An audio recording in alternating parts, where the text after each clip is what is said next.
And we're back with more on Ollie Johnston and his expansive and impressive career as a legendary animator at the Disney Studios. As a quick recap, hit it!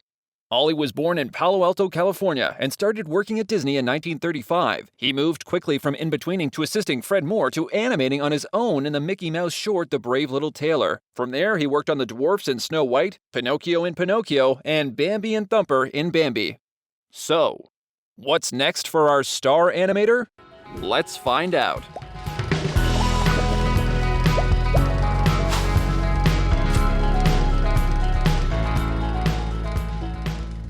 Before we start, don't forget to check out our Discord, our coffee page, and like, subscribe, comment, hit the bell, all the things. It really helps us out. As Ollie's work on Bambi was ending, World War II had just begun. Unfortunately, or fortunately, depending on how you look at it, debate in the comments, Ollie was unable to enlist in the army due to his palsy. Instead, he stayed at the studio and worked on wartime projects. Among the shorts and films included Victory Through Air Power, Chicken Little, The Pelican and the Snipe, and The Three Caballeros. In this last one, he worked on the scene where Donald Duck kisses the dancing girl, which looks great, despite a hiccup in its making. I had a scene with the duck reacting to Aurora Miranda's kiss, where his heart and bow tie start beating to this South American drum, explains Ollie. I staggered the animation of the bow tie so that it went out and then back a little, then out and back in a little again, so that it would work to this beat. However, my in-betweener didn't understand this and erased the extreme poses so that the bow tie floated out to meet her. The error was discovered at a screening that Walt had arranged for the Latin American executives. They were also surprised to see some of my scenes of singing Panchito accidentally cut upside down. I was sitting in the back and that stuff goes by on the screen and Walt turns around with this black look on his face. It's funny now to look back on it, but oh geez. For most of Ollie's wartime projects, he didn't feel very challenged. His characters weren't meant to revolutionize personality animation. They were meant to keep the studio afloat. Hey, there was a war going on after all. There was one exception, however. Reason and Emotion is arguably the best project done at the studio during this time. While Ward Kimball animated the boy Reason and boy Emotion, Ollie animated all of the Reason and Emotion girls. I enjoyed characters more like the little Reason and Emotion character, the little girl who was so flamboyant and so impulsive and wanted to do everything that popped into her mind. If she'd see something to eat, that's what she wanted right away. She couldn't control herself. A club sandwich with potato salad. But I insist. Tea and a four-decker club sandwich with cheese and ham and tuna and chicken and mayonnaise. No. We've got chocolate ice cream with whipped cream on top of it, Jared. Remember, we're on a diet, please. And for dessert, I'll have chocolate layer cake with fudge icing. Oh, dear, we shouldn't go. Grayson Ponte writes, Emotion is without question the broadest character Ollie ever animated, and the result is phenomenal. You feel the energy and strong emotion that the girl is thinking through the timing, acting, expression, poses, and every other aspect of great animation. After the war, Disney produced a string of package features giving animators opportunities to explore different styles and ideas. Among the characters that Ollie worked on were Johnny Appleseed and Little Toot in Melody Time, Make Mine Music's Casey at Bat, and Peter in Peter and the Wolf. Grayson Ponte writes, one of the absolute highlights of this era is Ollie Johnston's intuitive and sincere animation of Peter in Peter and the Wolf. There is an intimacy between the animator and the character that works so well in this scene. You don't see drawings up on the screen, but rather an innocent, naive boy with this gun who really wants to prove himself, and is excited but doesn't always know what to do in risky situations. I particularly love the scenes where he's sitting in the corner and deciding to go out hunting.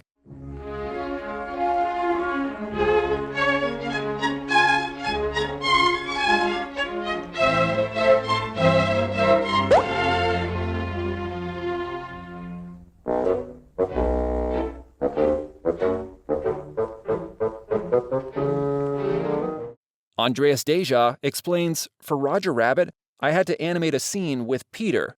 So I studied the original drawings and I told my assistant, I can't do that. I just can't do something like that. The simplicity, the honesty, the emotion, the essence of a little kid with his toy gun going into the woods. all of that was there. It made me rethink my philosophy on animation, what's possible and what's important. After working on major characters in both Song of the South and Adventures of Ichabod and Mr. Toad, Ollie moved on to his next notable role as the Stepsisters in Cinderella, whose names were... Anyone? Anyone? It's a great trivia question.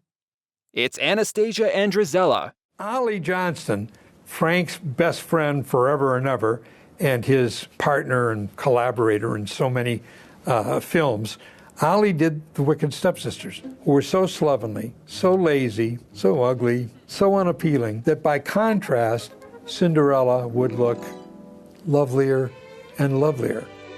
Ollie Johnston didn't feel he was the best draftsman like, say, Milt Kahl was or Mark, and he couldn't analyze the scenes as much as, say, Frank did. But Ollie was very emotional. He just really worked from his heart. Grayson Ponte writes, "When you see them up on the screen, you feel for Cinderella when they're mean to her. You identify this emotion because everybody has experience with naughty, spoiled girls at some point in their life. If you study Johnston's scenes of the characters frame by frame, you'll see he did a brilliant job in using body posture and realistic gestures to communicate the characters. Although his animation of the characters was a success, he didn't necessarily enjoy working with the tight crotch the live-action footage brought. In addition to animating the Stepsisters, Ollie also animated the lackey at the end. Although only a minor character, it's amazing to see how back then, even the most peripheral of parts had great character designs and top-notch animation. The Stepsisters were the broadest characters that I had done up to that point, certainly. Oh, a lot of scenes where I even went too broad. I remember one where Anastasia, she was smiling, like that, silly smile. So I went real broad with that, thinking I'm going to get something really funny out of this. But finally, Walt called me in. He says, she is a little bit ugly. I suppose you could fix that. Moving on to Alice in Wonderland, Ollie was tasked with animating most of my main man, the King of Hearts. Off with her! But consider, my dear, couldn't she have a trial? First... Trial? Well, just a little trial. Very well, then.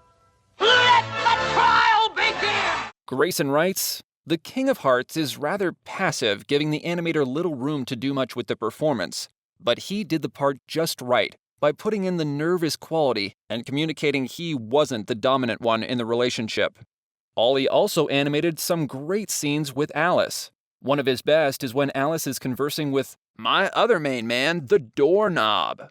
Nothing made too much sense for Alice in Alice in Wonderland. Every character she met had some strange attitude that she was in conflict with all the time. This is a scene of Alice that I did in the section where she's talking to the doorknob. And she's very exasperated here in this particular scene. But you can also see how confining the drawings are. They have to be so accurate because everybody knows what a real girl looks like. Oh, no use. I forgot to tell you. I'm locked. Oh, no. But of course, you've got the key, so... What key? Now, don't tell me you left it up there. Ollie's next film was Peter Pan, for which he animated Captain Hook's clueless lackey and common crossword clue, Smee. It was very easy working with Ollie because I found a kindred spirit in him, somebody who finds that the pencil feels like it has nerve endings at the end of the point.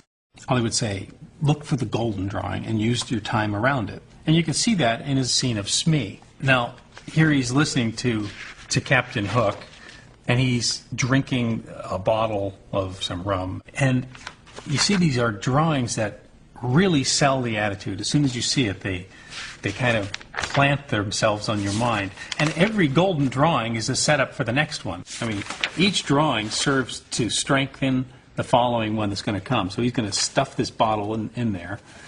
And then it's a nice anticipation before he's going to slam the lid shut, and bam, he shuts it. And there's this very kind of dim-witted, sort of a silly little look of Smee. Now, Ollie was telling me that this character was a tougher character for him to animate because Smee was not a guy that thought deeply. Smee was very superficial kind of a character. And Ollie said he was one of the most difficult characters to animate. And when I think about it, I understand why, because Ollie thought really deeply about his characters. I mean, he had to enter way down under the skin to relate to them and to animate them with his heart. Johnston reflects, "I don't drink much, but I watch my friends drink. I get some ideas watching how, late in the evening, they sit down and smirk or cough a little bit. Oh, Smee, the way of a man with a maid, taking the best years of her life, and then..." Grayson writes, "Despite the challenge of Smee, the animator went into the character, conceived him thoroughly, and put a great nervous, nonchalant quality into the performance that makes the character so believable. I love the character because you do feel his lack of thought process. To communicate this, Ollie gave him a very nonchalant, uncoordinated walk, as well as expressions and gestures that show his lack of thought and intellect." Well, Captain, it's nice to see you smiling again. Brings back the good old days when we was leading a healthy, normal life. Around this time, the animator also did some quality animation on shorts such as Susie in Susie the Little Blue Coupe and Benjamin Franklin in Ben and Me. However, in terms of features, the next film up was Lady and the Tramp, where Ollie was the directing animator on Lady, Jock, and Trusty. So yes, I guess you could say he let the dogs out. But on second thought, let's not. Ollie Johnston is the opposite. He gets himself almost into a state of mind where he feels very deeply what the character is going through, and then that would tell him how to animate the character. Ollie had a very delicate light touch in his drawings. Some of these lines just almost disappear, very just kind of feathering the paper with the pencil. Very different from Frank, who would just sculpt and carve it into the paper.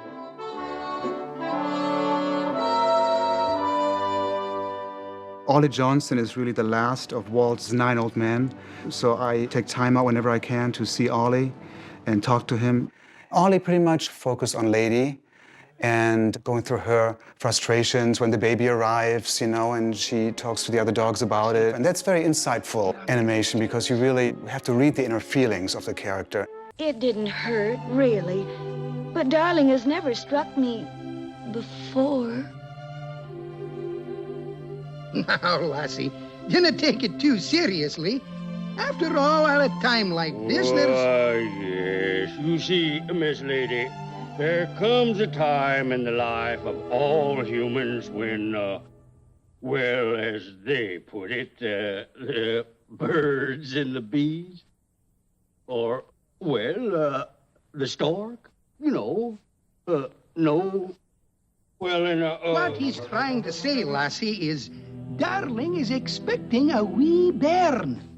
Bairn? He means a baby, Miss Lady. Oh. After Lady and the Tramp, Ollie went on to spend years working on character development and animation for Sleeping Beauty. Teamed with Frank Thomas, he supervised the animation of the fairies, Flora, Fauna, and Merryweather.